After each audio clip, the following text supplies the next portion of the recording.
power of knowledge, the power of technology. This is you to the power of IBM. Find out how you can do your best work at ibm.com/you.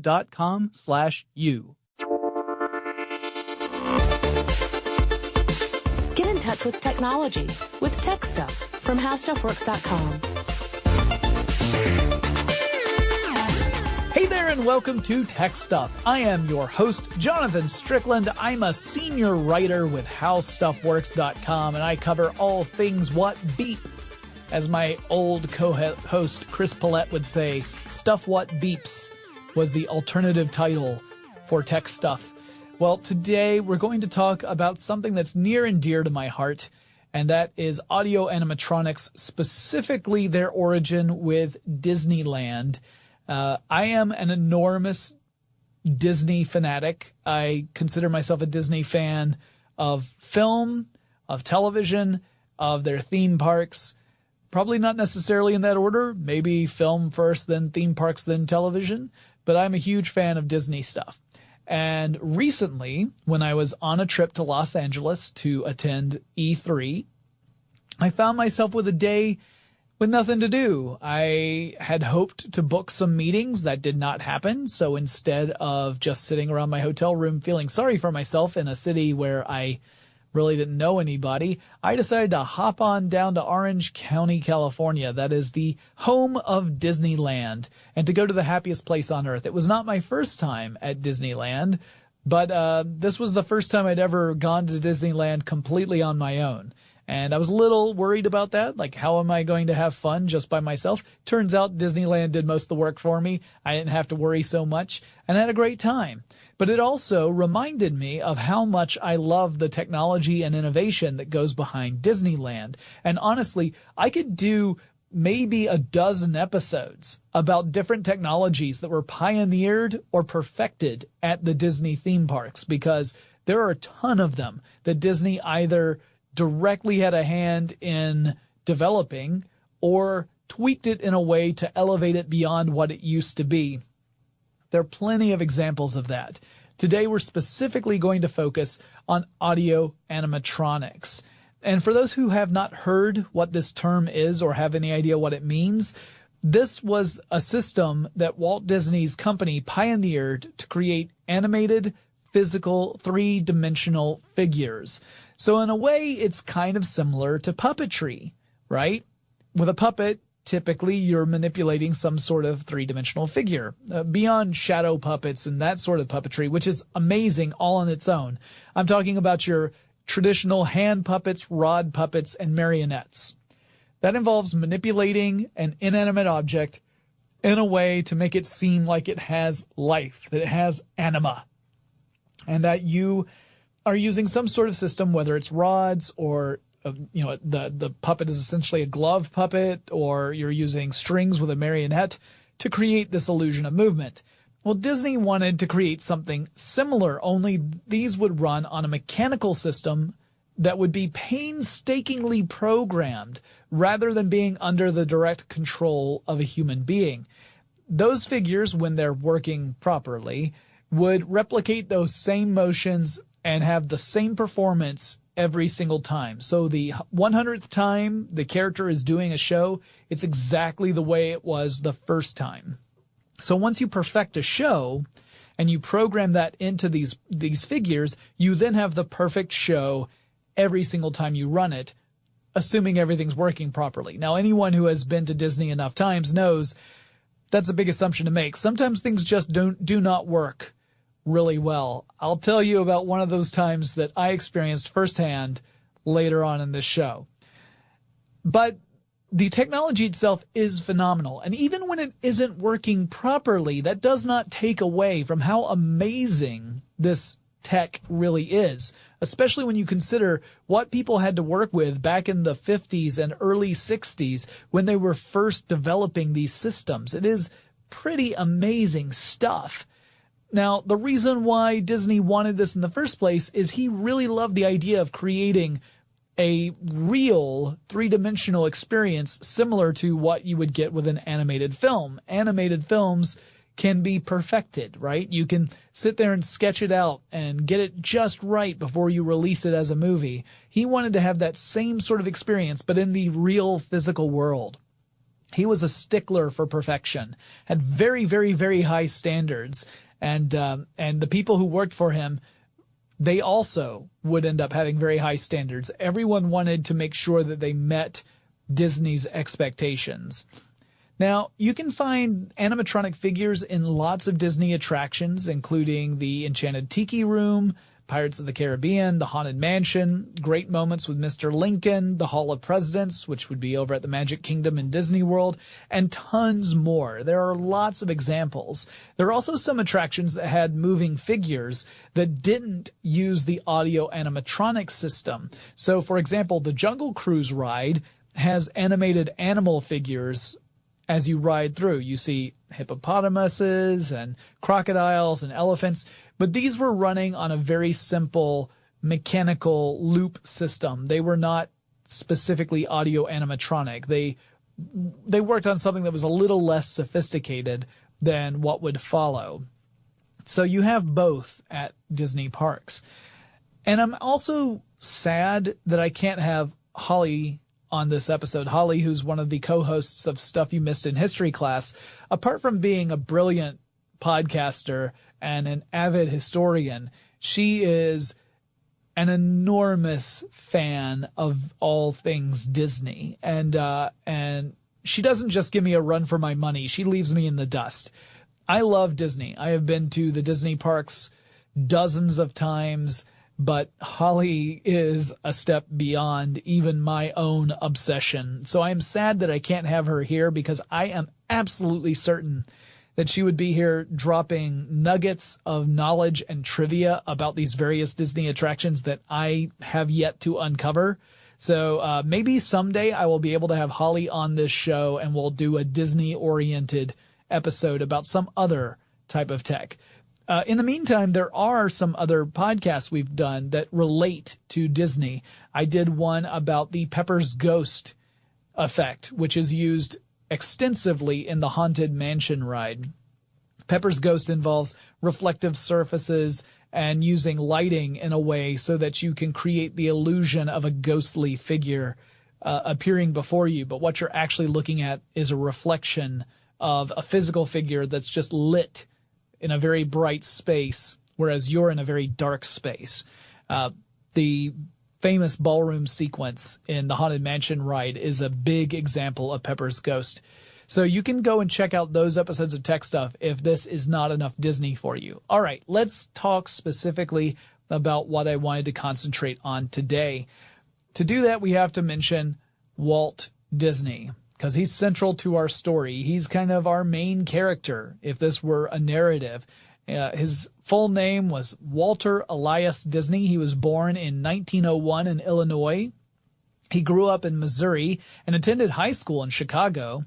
He was studying art primarily. When he was 16, he dropped out to join the Army, but they rejected him because he was too young. He then joined the Red Cross and was shipped over to Europe and drove ambulances during World War I in France. Once his work with the Red Cross was done over there, he moved back to the United States, and he began to work for an ad company. He was making film and animations. Then he would go on to create his own studio, which saw some modest success, but then it ran into some hard times. And eventually, he had to declare bankruptcy under his first studio. But despite that, he didn't give up. He decided to make a go at it again, and he and his brother Roy were able to co-found the Walt Disney Company. And from that moment forward, his influence on tech has been considerable, from actual innovations in technology to how creators can protect their intellectual property. Now, not all of those influences have been met with enthusiasm. Disney is one of the reasons why the United States has such incredibly extensive intellectual property protection laws, stuff like copyright and trademark laws that protect well beyond the lifetime of the creator. A lot of that has to do with Disney as a corporate entity lobbying to extend those parameters. So Disney's impact on technology has been enormous in both very specific ways that relate to particular technologies to the way that those technologies are protected under intellectual property law. So Disney's use of sound with animation was a huge leap forward in the 1920s. Steamboat Willie being the first cartoon with sound, and Disney himself voiced the iconic character of Mickey Mouse, who struck a chord with viewers and propelled Disney into enormous success. Over the following decades, he would see a lot more success, including going into feature-length animation, which had not been done before, and he was able to succeed with Snow White and the Seven Dwarfs. And he also continued to see success with short-form stuff. Now, depending upon the account you read, because there are a couple different versions of the story, we actually begin either in France or the French Quarter in New Orleans. The story goes that Disney was on vacation with his family. And as he was on vacation, he decided to look into some antique shops. And he came across some various clockwork toys, like wind-up birds and that sort of thing.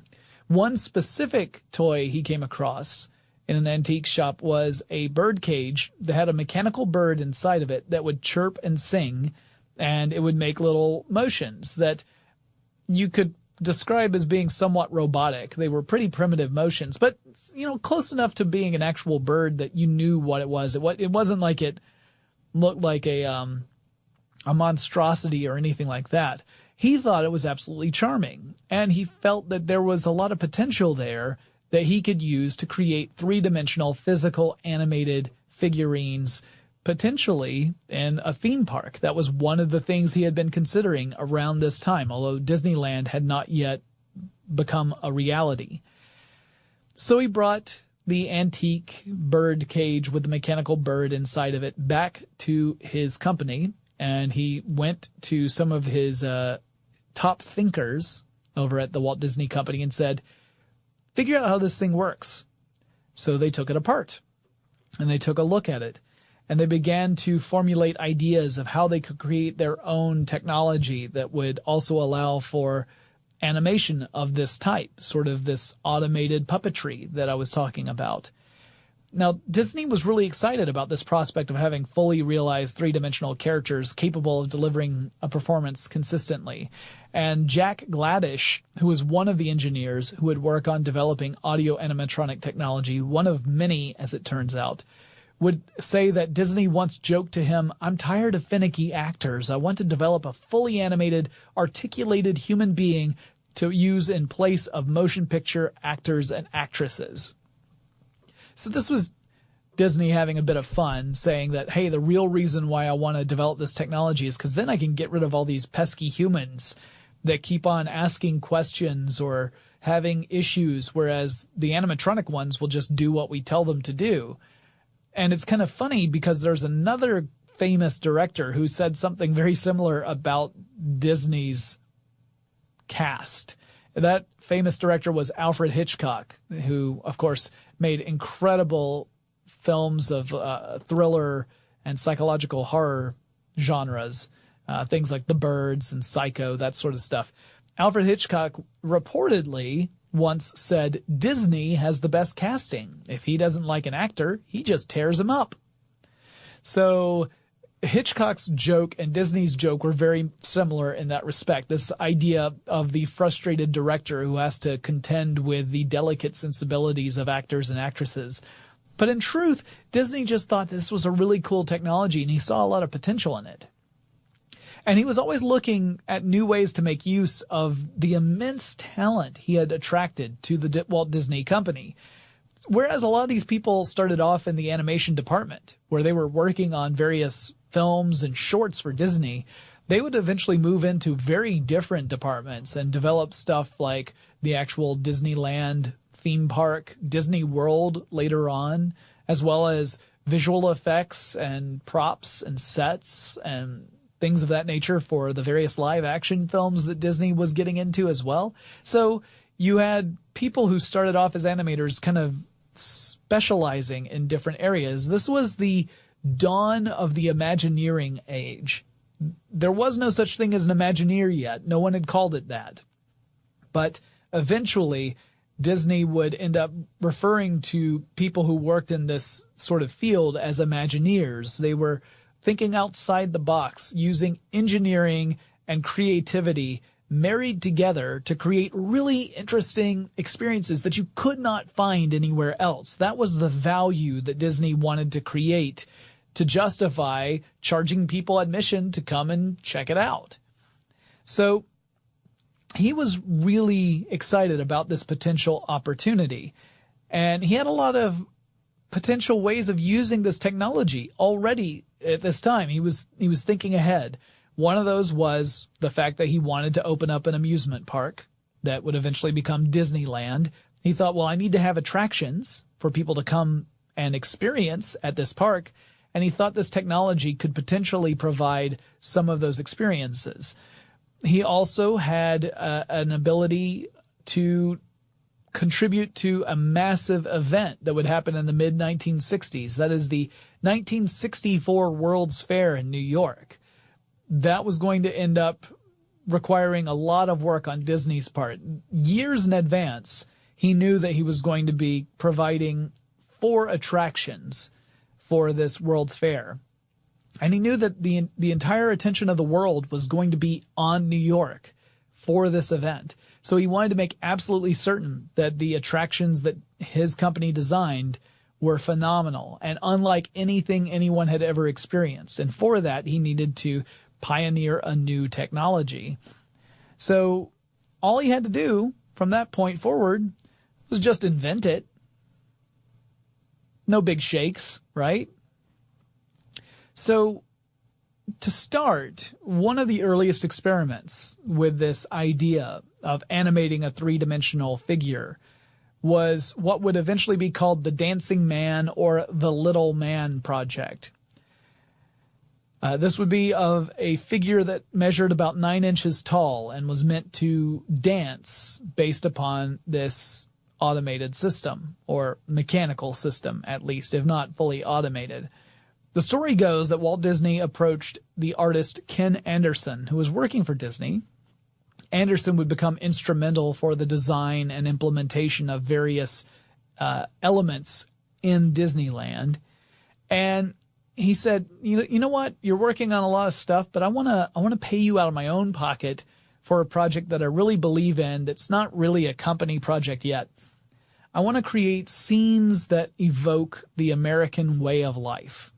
And Disney had a very idyllic sense of what that meant. That small town feel that you get when you walk down Main Street, USA. If you're ever at Disneyland or Disney World and you're walking down Main Street, especially if you're doing it at a time when there's not a huge crowd there, it evokes the sense of a small town, maybe early 1900s, around the time when Walt Disney himself would have been growing up, where things appeared to be simple and elegant.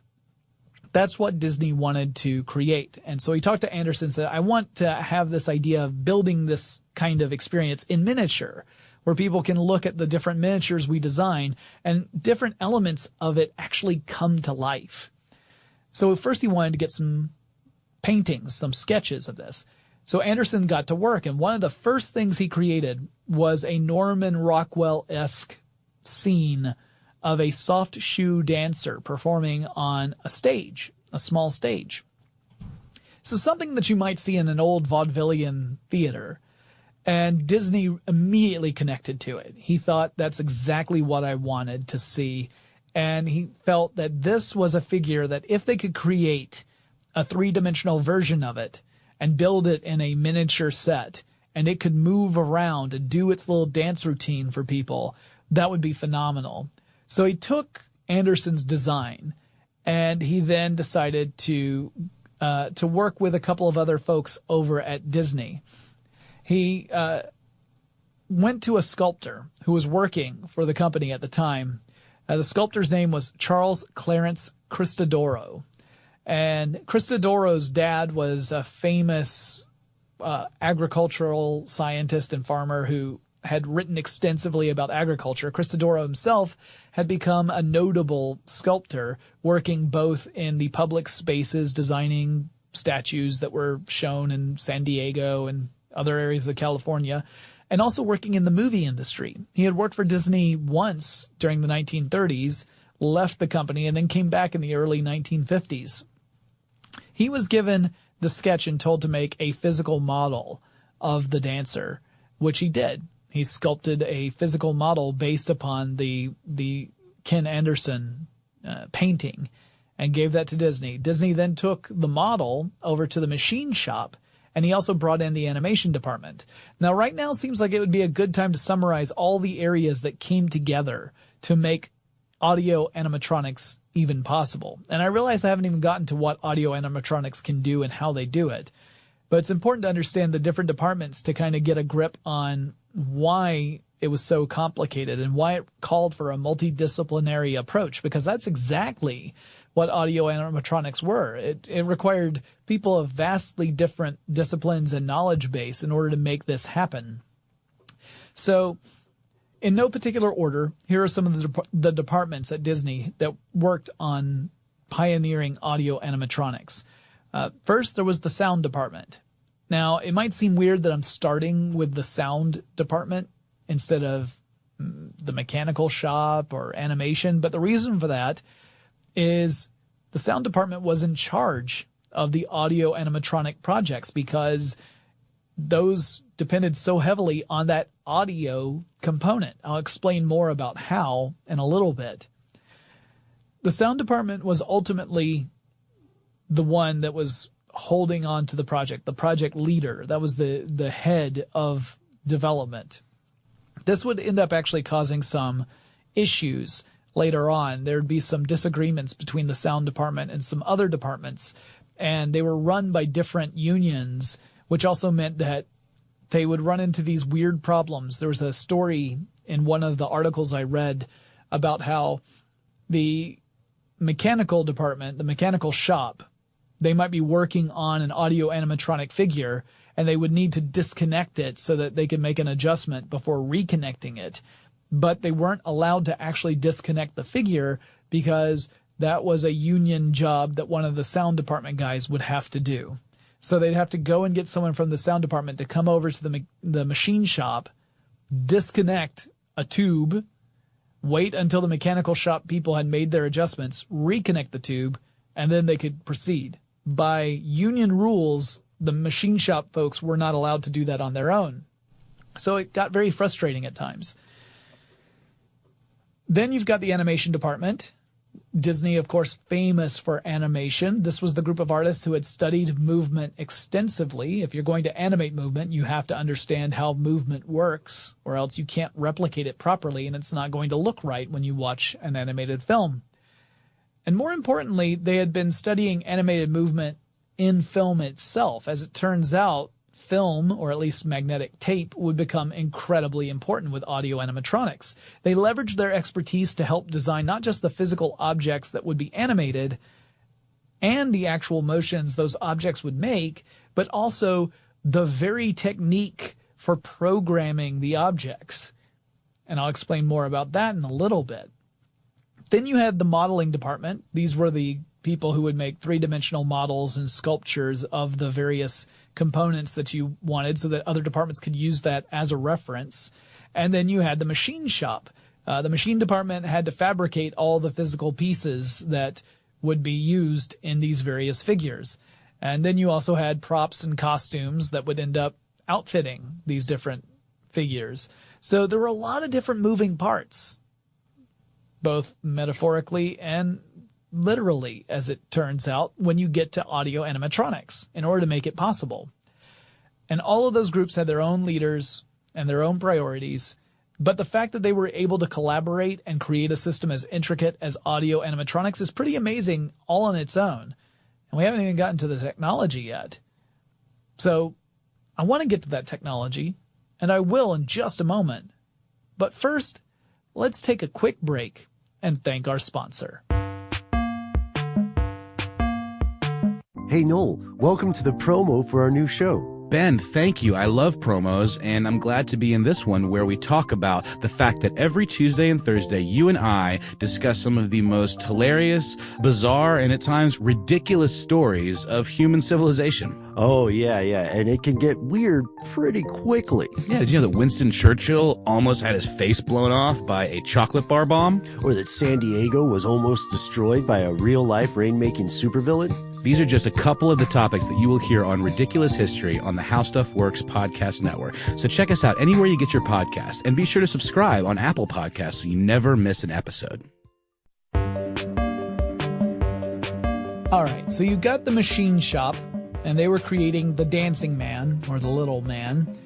And Disney decided that he needed to have someone in charge of figuring out the animation for this, like figuring out what moves would need to be animated. So he tapped a guy named Wathel Rogers to work on the animation for it. Now, Rogers was born in Stratton, Colorado in 1919, and he was a sculptor and engineer. He attended an art institute in Los Angeles and was recruited directly out of school to the Walt Disney Studios in 1939. He worked as an animator on films like Pinocchio and Bambi. During World War II, he took leave of the Disney company and served in the United States Marine Corps as a staff sergeant in the photographic section. And when he wasn't animating, he was tinkering. He was creating toys and model trains. And Walt Disney was also a model train fanatic. He loved model trains, including trains large enough to ride on. And he had a couple at his property. Like he had a private little railroad track. Because he just loved trains, and he loved that romantic image of travel by train. A lot of the things that Disney worked on, he worked on while he was traveling via train. So he and Rogers had a lot of common ground there, and Disney thought that Rogers had a lot of potential to work on actual physical implementations, not just animation. So he began to rely on Rogers to sculpt objects for live-action pictures, and in 1954, he tapped Rogers to help design buildings for Disneyland. So Rogers went from animator to kind of almost like an architect.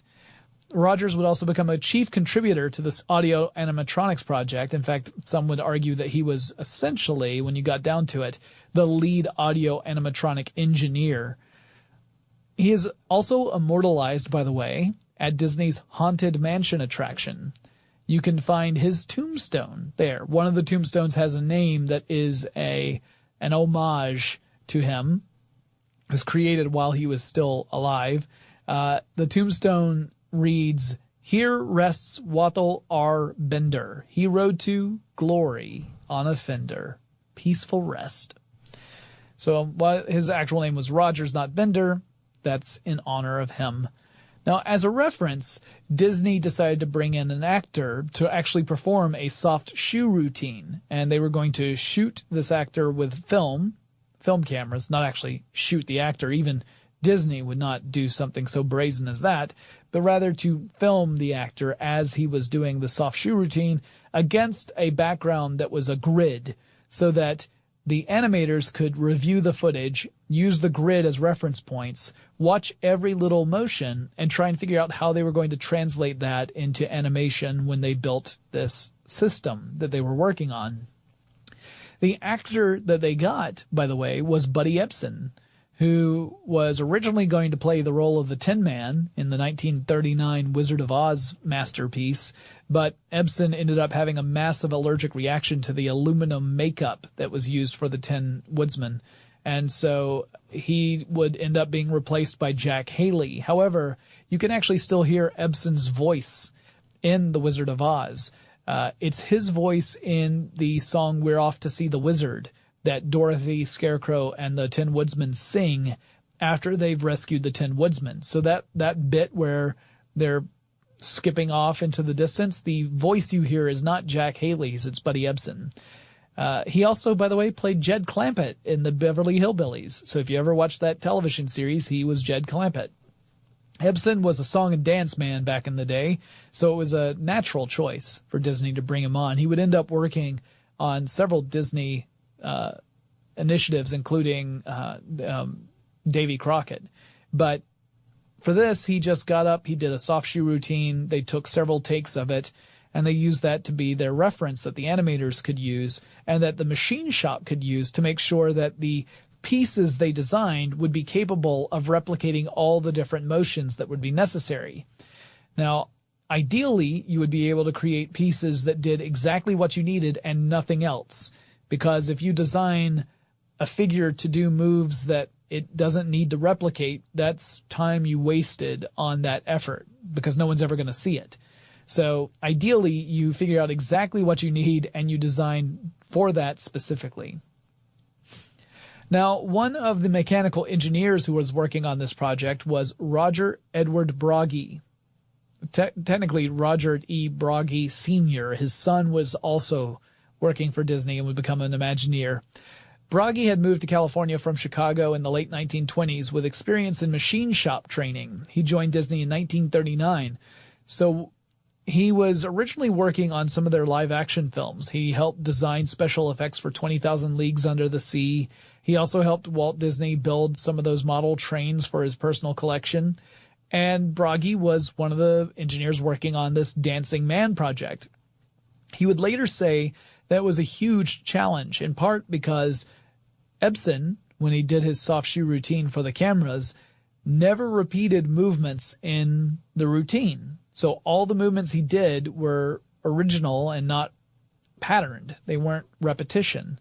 And that's difficult. If you're an animator, you would like to have that repetition because you can design it once and then essentially cut and paste it and use it again. But if everything is new, then you have to design it from scratch all the way through. It made their job more difficult.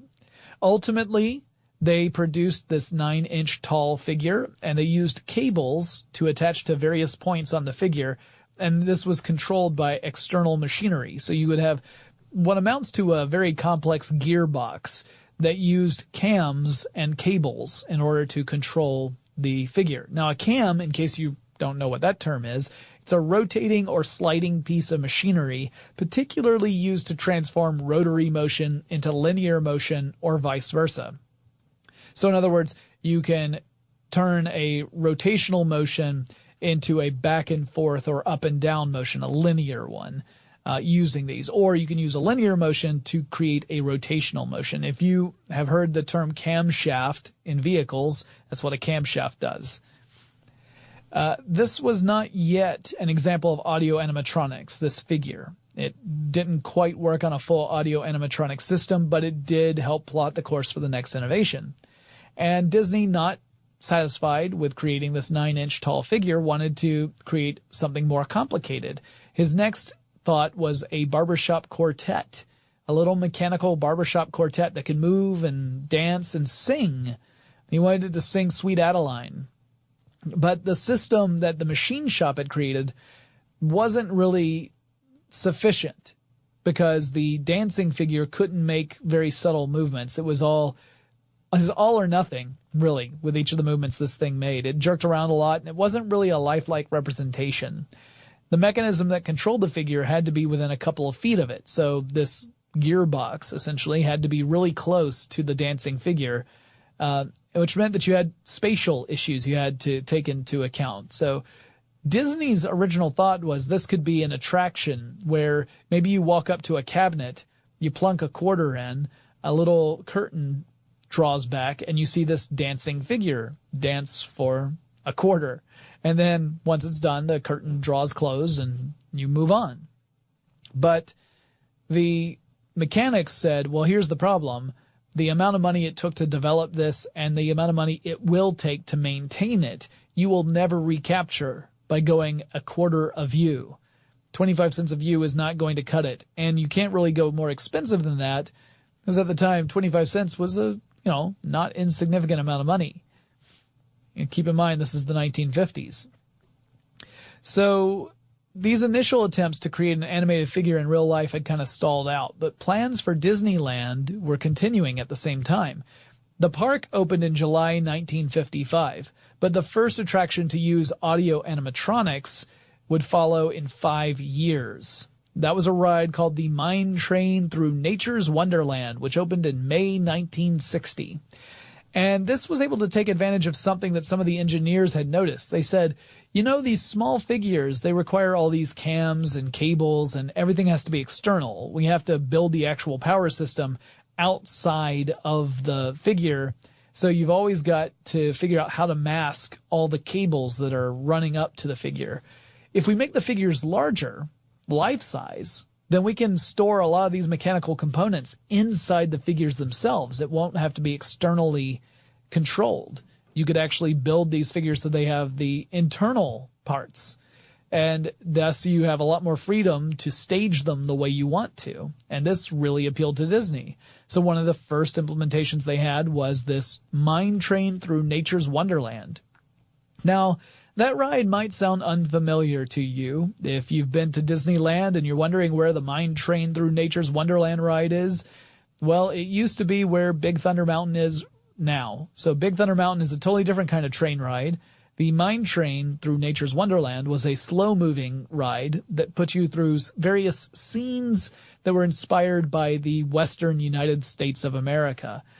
It was kind of the Western version of Jungle Cruise. So if you've ever been on the Jungle Cruise, that's a boat ride where you go through areas that have been inspired by India and Africa. The Nature's Wonderland was similar, except it was a train ride through the Western U.S. inspired areas. It included things like bears playing around in a pond. Now, that was the first attraction to feature audio animatronics. And I guess now as good a time as any is to explain what audio animatronics are. Audio animatronics take on these mechanical figures that you can power in various ways, and they pair it with a system that is programmable, that uses audio as its method of transmitting information and taking that information and turning it into action. So everything is based off sound, which is kind of weird to think about it, but you would store the information on these massive cassettes, these magnetic tapes. Really, they're magnetic reels. They weren't really cassettes. So you take magnetic reels of tape and you would encode information in sound on the tape. And when you played it back, that's what would create it's what would allow circuits to be completed to create the movement you see. Now, how that all works, it requires a bit more of a deeper dive. First of all, the earliest audio animatronic systems were digital. Now, by that, I don't mean they were computer systems. This is purely mechanical approach. It's not electronic. It's not, there's no microprocessors or transistors. It's all mechanical elements. But it is digital in the sense that it's binary, in that you have two positions. You have on and off. That meant that any motion you wanted to make had only two outcomes. A rest position, which would be whatever it started off as. So let's say that it's a human figure that you're trying to animate. And one of your animations is your human figure needs to turn her head to the left. So in the off position, in the rest position, she's just staring straight forward and isn't moving. When you activate a circuit, then she moves her head to the left. But she can't halfway move her head to the left. She can't move it a quarter of the way. It's either all the way to the left as far as her freedom of movement allows, or it's in that rest position. That's it. Those two positions, on or off, 0 or 1. That's why we call it digital. This was a little primitive. It limited what the animators could do. They could not put in subtle movements. So it was good for certain types of audio animatronics early on, but it had limited use. It also was limited in how much force it could use. These original audio animatronics used one of two different systems to create movement. Either it was using pneumatics or it was using solenoids. A pneumatic system uses compressed air. Compressed air is what creates the force that translates into mechanical motion in your system. So you would have tubes, pneumatic tubes, that would move through this figure. You would have them, wherever they needed to be. And you would have valves that, when they're closed, do not allow air to move through. when you would complete a circuit, it would make the valve open, which would allow air to move through, which would then create the mechanical force necessary to make the figure move in whichever way you wanted it to. So let's say it's a bird in the Enchanted Tiki Room, which was one of the earliest audio animatronic attractions outside of Nature's Wonderland, and it still exists to this day. The pneumatics would allow the mouth to open. The closed position would be the rest position, and it would allow the mouth to open up. And when you do a lot of opening and closing, it gives the illusion that the bird is actually talking when you pair it with the appropriate sound. That was one way of creating motion, but the solenoids were a different way that was also being used in this digital system. Solenoids are a variation on electromagnets. So those of you who have listened to me talk endlessly about electromagnetism, get ready for some more. So your basic electromagnet consists of a coil of conductive material. Often it is insulated copper wire. You run a current through this coil, and that generates a magnetic field. The magnetic field can then be used to attract any sort of ferromagnetic material. That's the case of a solenoid, where you have a core that can act kind of like a piston. So when it's in its rest position, the core is outside of the cylinder. Maybe it's positioned right at the very end. So the cylinder is big enough so that the core can fit completely inside the cylinder. And when you run a current through the coil, it generates a magnetic field which attracts the ferromagnetic core into the cylinder, pulls it in.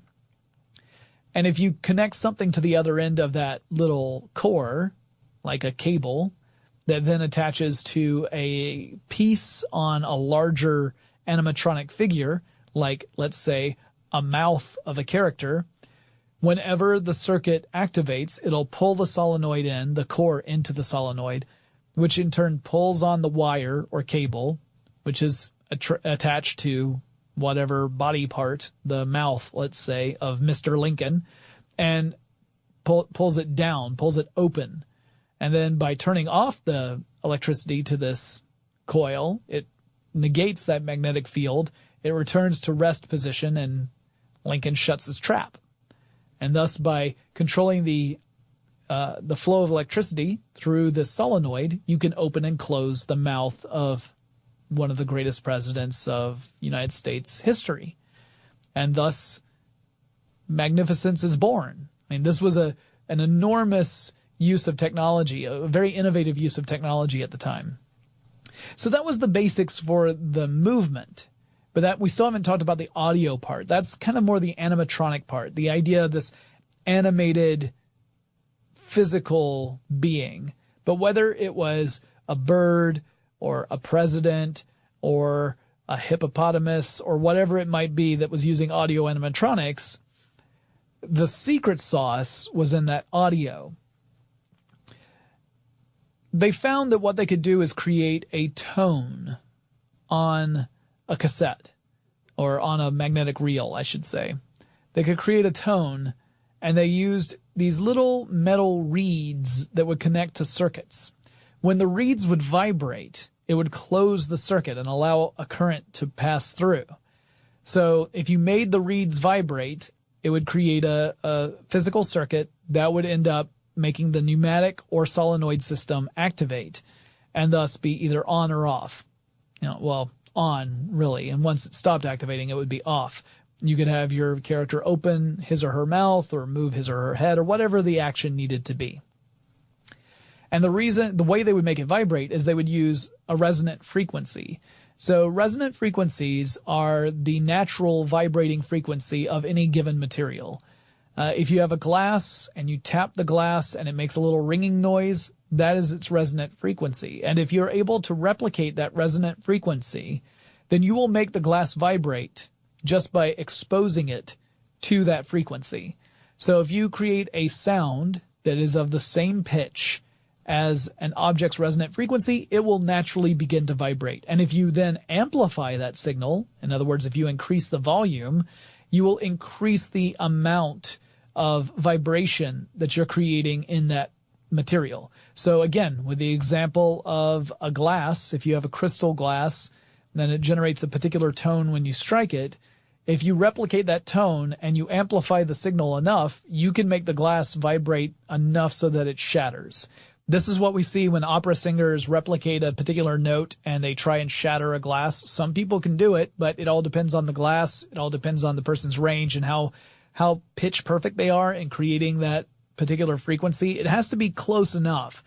There's actually a small range where it'll work, but you need to be as close as possible to really get the maximum effect. It's much easier to do with amplification than it is unamplified. But that's the basis for audio animatronics. They had these little metallic reeds that would be connected to the various circuitry, and each one would have its own specific resonant frequency.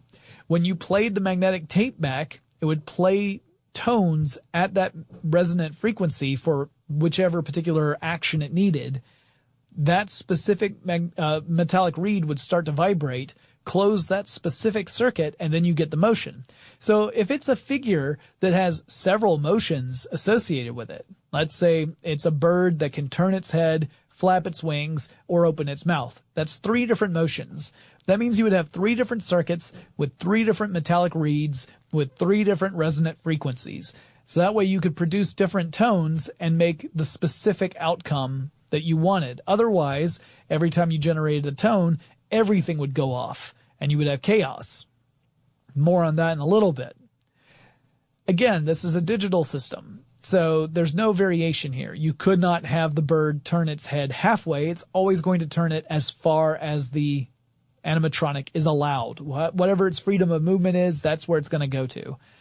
So it still had limitations. However, by creating a specific circuit for every single motion, you could make a pretty sophisticated figure. The individual motions were pretty primitive, but collectively, it could be very sophisticated. It did require a lot of work, and it required a lot of cheating, I guess is the right way of putting it. So, for example, one of the figures that Disney was working on for the New York World's Fair was Abraham Lincoln. And in order to make all the different motions of the face the way they wanted to, they had to put in more components than could fit within the constraint of a human head. And they didn't really have the option of scaling it up. They couldn't build Lincoln larger than human sized and get the effect they wanted. They wanted to keep Lincoln at the dimensions that they felt were important for him to get the feeling across that they wanted to make.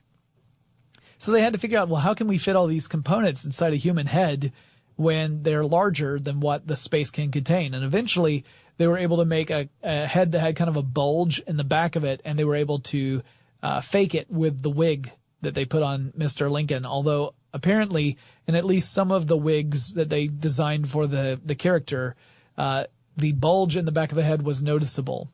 So considering Lincoln's fate, that might have been viewed as being tasteless. But they were working within the constraints of a very new technology.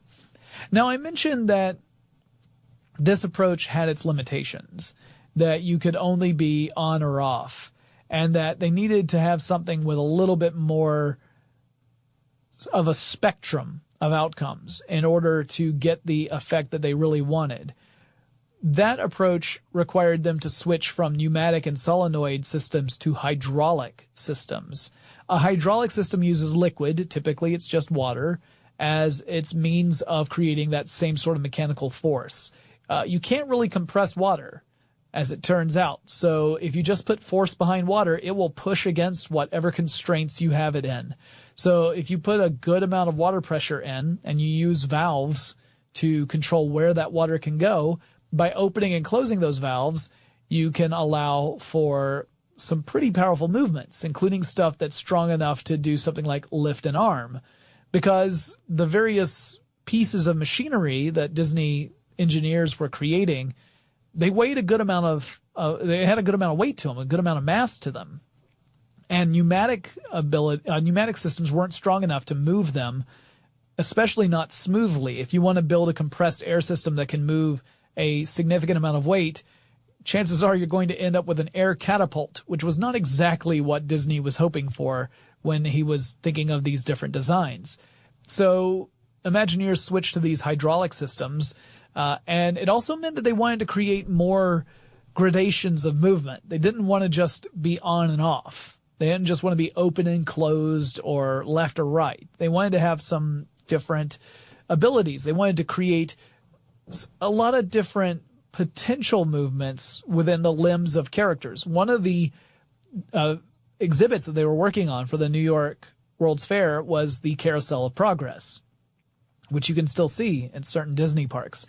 The Carousel of Progress features multiple scenes of a family through different eras of human history, including near future, where you get to see the innovation of progress, how systems have improved over time to make our lives more convenient and enjoyable. And all of these various exhibits at New York had different sponsors. So Disney was partnering with other companies that had a vested interest in the public seeing this stuff. So there were branded materials inside Carousel of Progress so that people would say, oh, you know what? I need to buy X kind of refrigerator because I want my life to be as convenient as it was for those robots we just saw. So in order to make this look convincing, they wanted the human characters to have very lifelike motions. Well, you can't do that with just the digital system. So they needed to go with an analog system. Analog means that you can have a variable element. It's not just on or off. That's what digital is. Either the signal's going or it's not. Variable means you can actually create variations, and you do this through voltage, by changing the amount of voltage in a system. And by increasing it or decreasing it, you could create different ranges of motion within a properly designed system. So that's what the Imagineers started working on with both Lincoln and the Carousel of Progress. They wanted to create more sophisticated systems that would allow for this sort of realistic motion. And by pairing the hydraulic systems with this analog voltage system, they could then create a more natural movement. Now, in order to encode that, they had to use varying tones on this magnetic tape. And to do that, they ended up having to use multiple tracks on a single piece of magnetic tape in order to conserve space, because otherwise you would have to have a reel for every single component that is controlled by some sort of hydraulic system. And that's just not feasible. So they ended up creating multi-track systems where they could record, I think, up to 24 eventually different tracks, but not all of those tracks were for the actual animatronic figures. Some of them were for theatrical elements like lighting cues, or whether or not certain like products would open, like the refrigerator door might open, a drawer might slide out, an element in the fridge might tilt so people can get a better look at it. All of those were their own separate little circuits, and they all needed to be programmed into the audio animatronic reels, which again were still using tones, so the sound department was still heavily involved in this. As you can imagine, this complicated things significantly once they got to the part where it was time to program the Carousel of Progress and the Great Moments with Mr. Lincoln. And I'll explain how some of that turned out in just a minute. But first, let's take another quick break and thank our sponsor. Join the Stuff to Blow Your Mind podcast for a mind-expanding journey into topics scientific, psychological, philosophical, and mythic. In our recent episode, Sex Bots, From Objectification to Therapeutic Surrogates, we consider arguments for and against the embrace of synthetic paramours. Explore what current technology and human nature tell us about the future of robotic sexuality, what ethical pitfalls we have to avoid, and how they might even prove therapeutic for wounded and traumatized individuals. Check it out on Apple Podcasts, and please subscribe so you'll never miss an episode.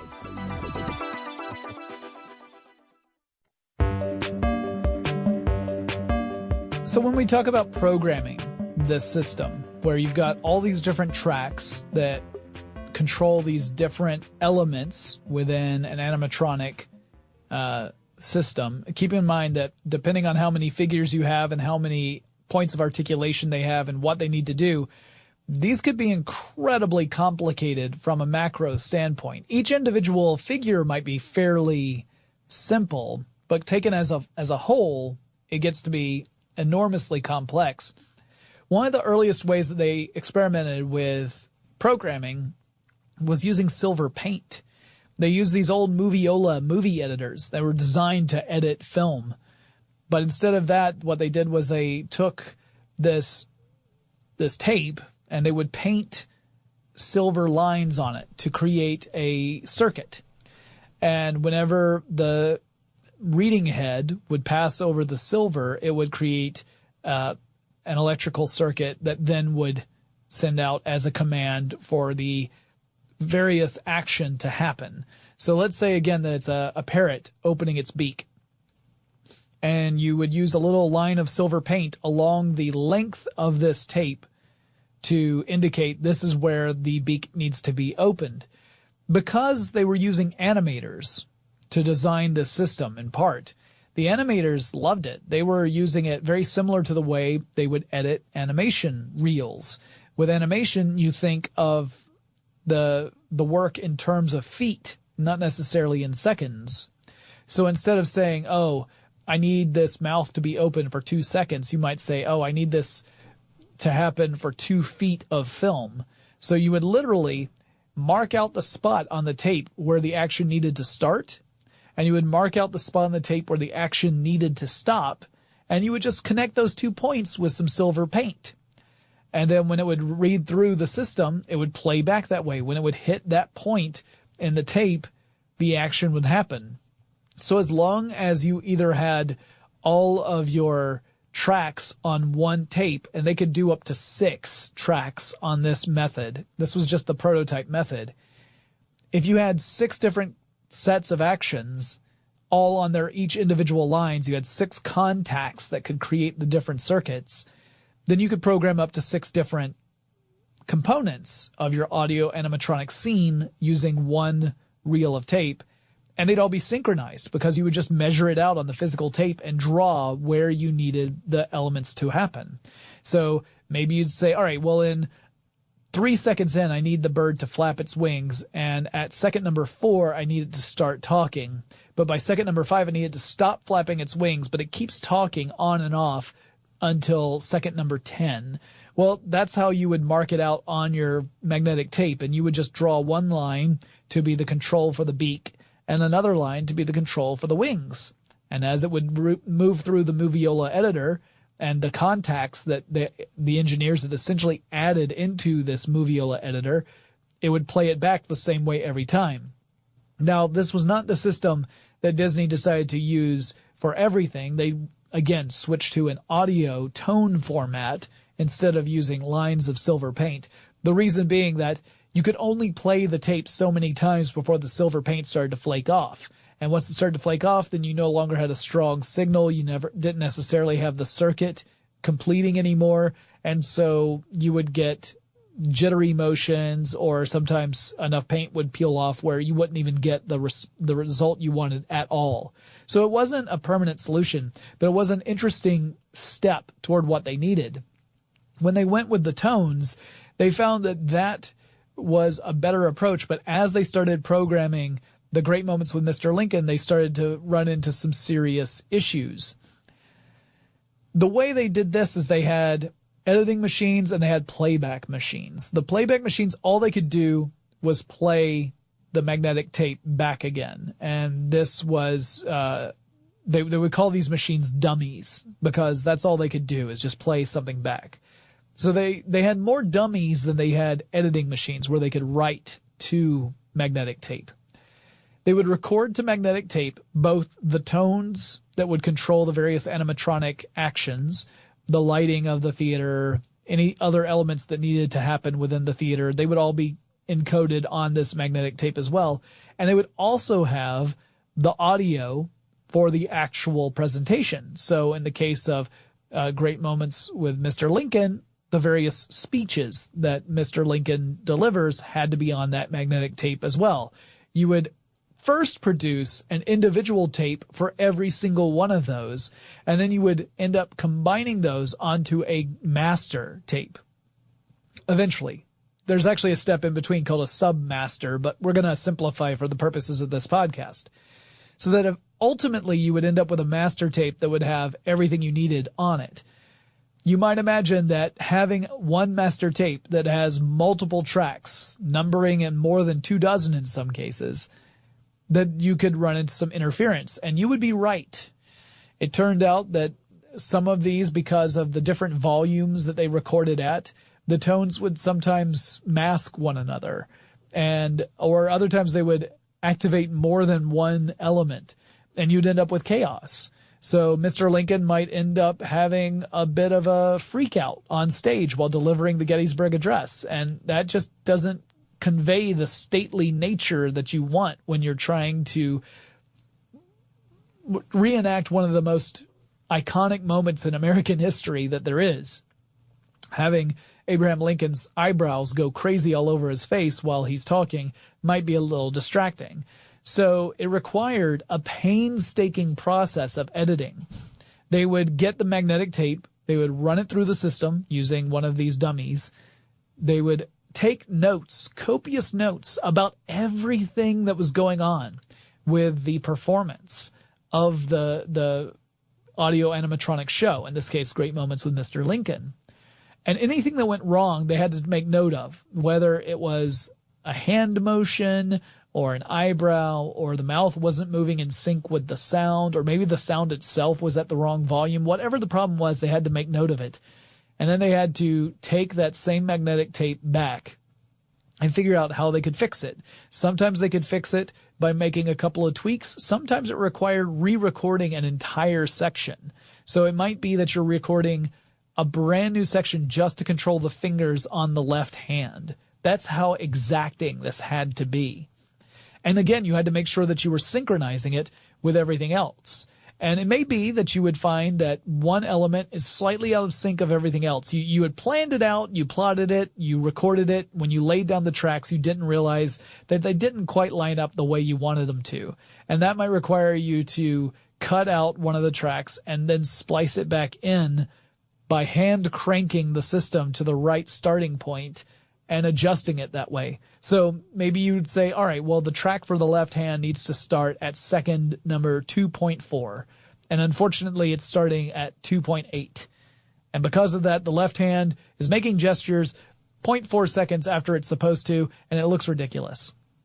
You would have to go back and try and hand crank it to the spot where it needs to start and splice it back in, that section, that track, back into the master. Worst case scenario, you'd have to re-record the master and just make sure everything is lined up in its new orientation based upon the notes you made. To make matters even more complicated, they were using a sound studio that was busy during the day. So the only time the engineers could actually work on this project, which had to be done before the World's Fair opened, was at night. They would go to this recording studio at night that had its equipment on different floors. So they actually had to run cabling systems to go up and down floors so that they could connect the various parts that they were using in order to make these minute changes. It was an incredibly painstaking process to get the performance that they wanted, all using this combination of pneumatics, hydraulics, and solenoids to see if they can get the right sequence of movements to match the pre-recorded audio and give the experience that they intended to their audience. Programming this way took a lot of work. If you watch, there's a Wonderful World of Color episode where they talk about the Disneyland presence at the World's Fair and the way the audio animatronics work. There's a point where Walt Disney walks up to one of his Imagineers who's wearing this weird harness that is a control system. It's directly connected to the father character of Carousel of Progress. So when the guy makes a big motion with his arm, you see the Carousel of Progress character make that same motion. And Disney refers to that as programming, but that's not actually how they programmed it. They programmed it more granularly than that. They could control a character directly using this method, but that was only really good for one-on-one digital puppetry, as in you have a human controller actually manipulating the character at that very moment. If you wanted it automated, you had to go through this other very painstaking process. And this is pretty much how they used audio animatronics for the next several years. They would develop lots of different rides that used audio animatronic figures. Pirates of the Caribbean, the Haunted Mansion, rides like that, where you had some sophisticated movement, something a little more advanced than just a static character turning. A lot of the dark rides in Fantasyland are more primitive and don't need to be audio animatronic because there's no real articulation with the characters. They're kind of static and they can move up and down or turn left and right, but they don't have any facial motion or their limbs don't really move in any meaningful way, as opposed to characters at, say, Pirates or Haunted Mansion. Some of those have much more sophisticated movements and needed the audio animatronic system in order to do it. To me, it's fascinating that they were able to do all of this using tones, whether it was to just create that binary system or the analog system where you had the variable voltage that could create different types of movement. And I'm also fascinated by all the different people who worked on these systems. There were a ton of them who all contributed, and without them, these just wouldn't even be a reality today. They were able to make a huge impact at the New York World's Fair, and this really did cement Disney as being an innovative company, not just in movies and animation, but also in theme parks and experiences. It set them apart from their competitors. And it wasn't just the theming, which has always been one of Disney's strong suits, but the technology itself, the fact that the company was willing to be a pioneer in those spaces. So I find it one of the most interesting stories. And I love the fact that it also gives me the opportunity to touch on other elements of the mechanical and technological worlds, stuff like pneumatic systems, hydraulic systems, the concept of cams, the concept of solenoids. All of these elements are obviously components of the audio animatronic systems, but also it's fun to have that opportunity to just touch on those in this episode and to tell you guys, you know, what those were and how they were incorporated into this audio animatronic system. So the next time you ride one of these rides, think about all the technology that went into it and the fact that it's just magnetic tape that's giving all the instructions, and not through any sort of computer program, but literally through sound. That the sound itself is what allows those circuits to complete, and it varies that voltage, and it allows Mr. Lincoln to stand up as he addresses you. And here's where we get to my story of a funny little Disney World fail. This was at Disney World, not at Disneyland. And it was the first time my wife had ever been to Disney World. And I was so excited because if you've been to Disney World several times, after a while, you know what to expect. And while it is still an amazing achievement to have built an amusement park so immersive and with such detail, and to then staff it with people who have some of the best customer service points in the world, that alone is amazing. But if you go with someone who has never been before, and you've been several times, there's a special kind of joy there, because you can almost experience Disney World for the first time by vicariously experiencing it through your friend who had not been there before.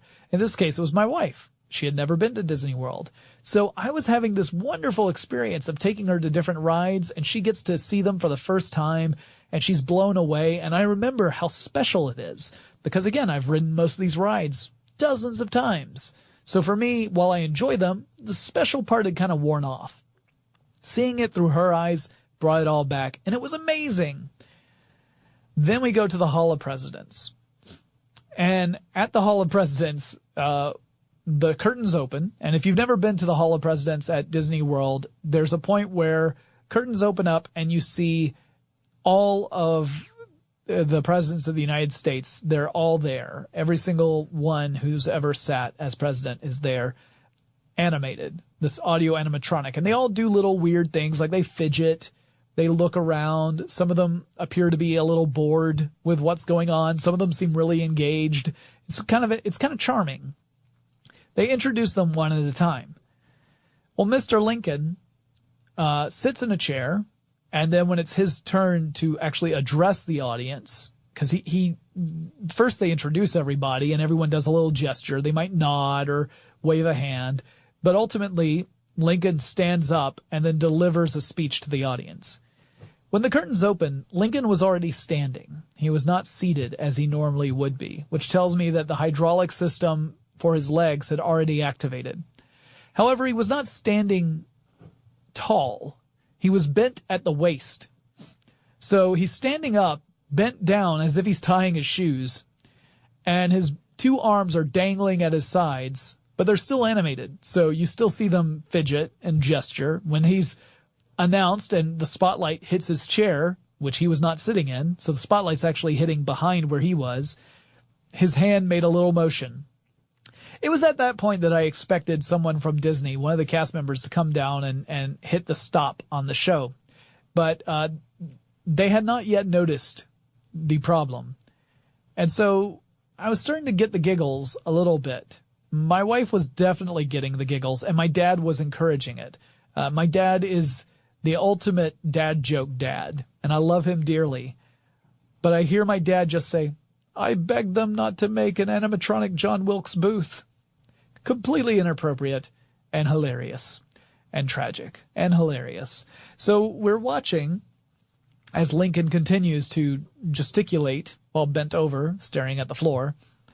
And then it gets to his speech, and the music swells, and he starts to speak and move his arms more expressively, still bent at the waist. He does not stand up. It's at that point that a Disney cast member takes notice and rushes down and hits the stop button, which closes the curtains and says, "Mr. Lincoln is not feeling very well. Please check back again later today." And as we walk out, we start making other jokes like, "Is that my face on that penny?" Little jokes about Lincoln bent over for some reason. And it's unfortunate because that's my wife's first impression of the Hall of Presidents. That's the memory she associates with it. And I know for a fact that I can never take her to the Hall of Presidents ever again and have her take it seriously at all. Whenever it gets to Lincoln, she's gonna get the giggles. And she's gonna expect him to stand up and bend over at the waist and just stare at the floor for the rest of the day. So these animatronics didn't always work perfectly. Sometimes some part of the system or other would fail. And once that happens, then you get these sort of experiences where maybe part of the animation just isn't working. It could be something as simple as an arm is not animating the way it's supposed to. Or it could be something a little more noticeable, like a character is bent over and slumped down because they don't have the proper pressure to stand up. It probably was just a valve that had failed to open. So there was probably some circuit where it no longer was completing. And therefore, the hydraulic system could not actually activate through the upper half of Mr. Lincoln. So he couldn't stand up tall. That's my guess as a, armchair technologist taking a look at what happened. So that's it. That's how audio animatronics work. It is a really interesting system. I love the fact that it predates computer systems for theme parks. These days, you're going to find much more complicated programming. There's going to be microprocessors and characters. I don't know for a fact that the characters they added to the Pirates of the Caribbean ride, for example, are more advanced versions. Like there's a Johnny Depp character that shows up 3 times in the new Pirates of the Caribbean ride. There's a Barbossa character. Jeffrey Rush's character from the movies is also in that. I suspect that those are updated systems that are not running on the old audio animatronic system, but that's just a guess. I do not know that for a fact. They are certainly much more sophisticated than the original Pirates of the Caribbean characters were. Now, there's a lot more stuff I could talk about. Like I could talk about how Disney had to work on building a new type of material for these human figures called Duraflex. It's not the same thing that you find in cars that have Duraflex bumpers, but they had to create Duraflex because latex was too delicate to work over and over, especially in an environment that had lots of oil and moving parts. So Duraflex was the thing that they had to create in order to keep a realistic skin-looking texture. But I figured that's for another episode further down the line. In the meantime, if you guys have any suggestions for future episodes I should cover, topics that you've always wanted to know about, or people I should have on the show and interview, you should let me know. Send me a message. My email address is techstuff@howstuffworks.com, or you can drop me a line on Facebook or Twitter. The handle at both of those is TechStuffHSW. And remember, you can watch me live on twitch.tv/techstuff when I record these episodes. There are people watching me live right now as I record this. Not as you hear it, but as I record it. And they're awesome. So come join the awesome people. We have a chat room. We chat it up. And I would love to see you over there. So twitch.tv/techstuff. You can see what the schedule is over there. I hope to see you there soon. And I'll talk to you guys again at the happiest place on earth, I hope, really soon.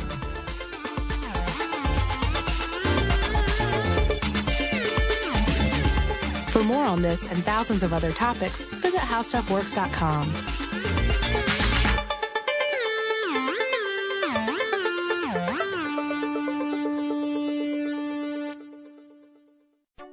Hey there, podcast listeners.